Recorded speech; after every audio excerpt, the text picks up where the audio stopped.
Buonasera ai telespettatori di Televenezia, questa è Venezia 2026, Venezia al voto, un ciclo di interviste ai candidati sindaco del Comune di Venezia in occasione delle elezioni amministrative. Tutti i candidati sono intervistati con lo stesso format, stesso tempo, stesse domande, stessa durata. L'intervista è suddivisa in due parti da 10 minuti ciascuna. Non è previsto contraddittorio per consentire a ogni candidato di presentare direttamente idee e programmi. Oggi incontriamo Luigi Corò della lista Futuro per Venezia Mestre e candidato sindaco Luigi Corò. Chi è e perché ha deciso di candidarsi sindaco a Venezia?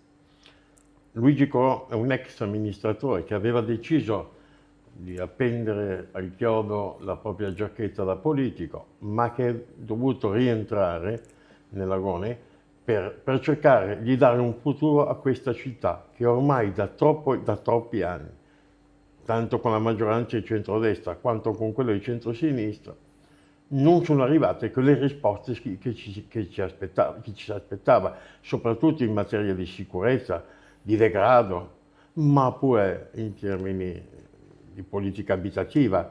Noi siamo arrivati all'emergenza più grave. Purtroppo avevamo l'esodo a Venezia dei nostri concittadini, ora ce l'abbiamo pure a Mestre, a causa delle criticità che non si sono governate in questi anni. Io sono già stato un consigliere comunale, sono stato un assessore, sono stato un consigliere regionale dell'ANCI, quindi rappresentante dei sindaci. Oggi, con altri 36 amici preparati e formati, abbiamo dato vita a questa lista. Questa lista che è composta da persone che, come me, credono che questo mondo stia andando a rovescio e ci sia bisogno di sistemare il tutto. Quindi ci siamo, noi di Futuro per Venezia Mestre, per ridare speranza al Comune di Venezia. Quali sono le 3 priorità del suo programma per la città? Degrado, sicurezza, lavoro, emergenza abitativa. Allora, la sicurezza e il degrado vanno di pari passo. Purtroppo i fenomeni, soprattutto di un certo tipo di immigrazione, non sono stati governati, e quando non si governano dei fenomeni, questi vengono subiti. Siamo arrivati che non c'è più sicurezza, non solo, soprattutto di notte, in via Piave, in via Cappuccino, in Corso del Popolo, ma ormai un po' in tutta Mestre e Marghera. Il fenomeno si sta presentando in tutta la sua gravità pure nelle isole, pure nel centro storico di Venezia. Qual è il... Prego. No, se deve continuare sulla questa risposta. No, allora, noi non parliamo in campagna elettorale di degrado, noi lo stiamo affrontando da anni. Sono il presidente del CMP e molti dei nostri candidati nella lista sono impegnati da anni per cercare di risolvere questo annoso problema, a volte rischiando anche improprio. Come ricorderete, io sono stato anche vittima, e non solo io, di aggressioni. Ahimè, quando si agisce e si fa sul serio, si rischia del proprio. Noi l'avevamo messo in conto. Oggi siamo pronti a continuare questa battaglia anche nel Consiglio Comunale prossimo. Qual è oggi il problema più urgente a Venezia e quale sarebbe il suo primo intervento concreto? Allora, il primo intervento in tutto il Comune sarà legato alla sicurezza. Non è possibile che oggigiorno, sebbene sappiamo chi sono che delinquono, non vengano assicurati alla giustizia. Oggi come oggi la tecnologia ci consente, attraverso il riconoscimento facciale, di poter intervenire, per esempio sullo spaccio, andando ad individuare, prima ancora inizino, tra virgolette, il servizio. Questo vale anche per i borseggi. Quindi in assoluto, la priorità massima è quella di mettere in campo maggiori forze, non in divisa, mi riferisco alla polizia locale, ma in borghese. È ovvio che se noi abbiamo gli agenti che girano con le auto di servizio e in divisa, questi vengono per tempo riconosciuti e chi delinque ha tempo per nascondere o nascondersi. Quindi non ha senso. Sì, è importante che ci sia un presidio in divisa, ma deve essere limitato rispetto all'azione di prevenzione che deve essere necessariamente fatta in borghese. Quindi, da un lato la tecnologia delle telecamere, dall'altro gli agenti in borghese, si potrà fare molto. Purtroppo, se Mestre è diventata la capitale dello spaccio, è perché qui rischiavano meno che non in altre città. Tutti sanno che fino a qualche anno fa era Padova la capitale dello spaccio. Ora è diventata, ormai da oltre un decennio, no, forse anche 15 anni, Mestre. Perché? Perché, primo, ci sono meno rischi. Secondo, c'è la possibilità di avere dei covi, anche qua.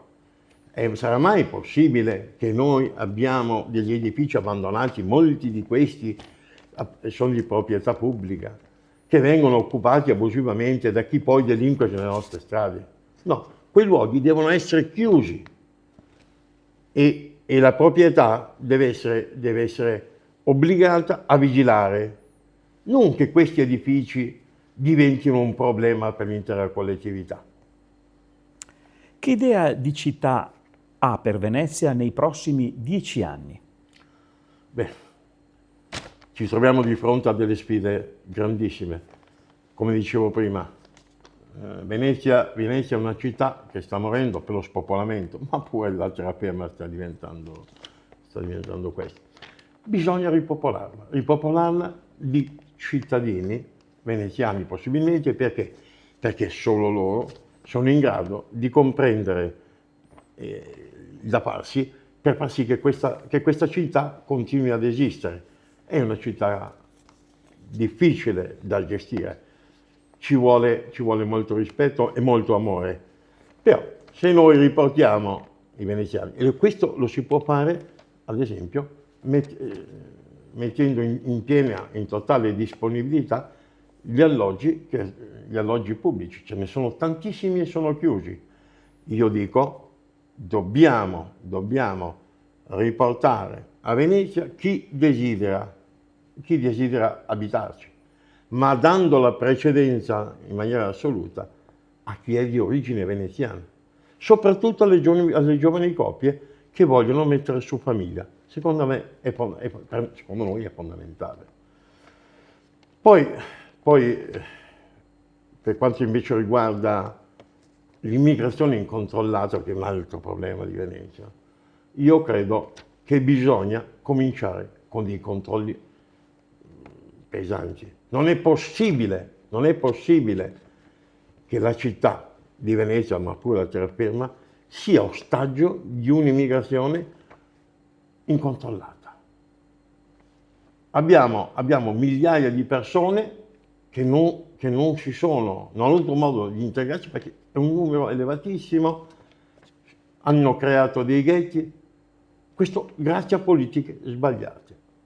Ad esempio, permettere a un'azienda come Fincantieri di assumere migliaia di persone a bassissimo costo e quindi importare manovalanza a basso costo.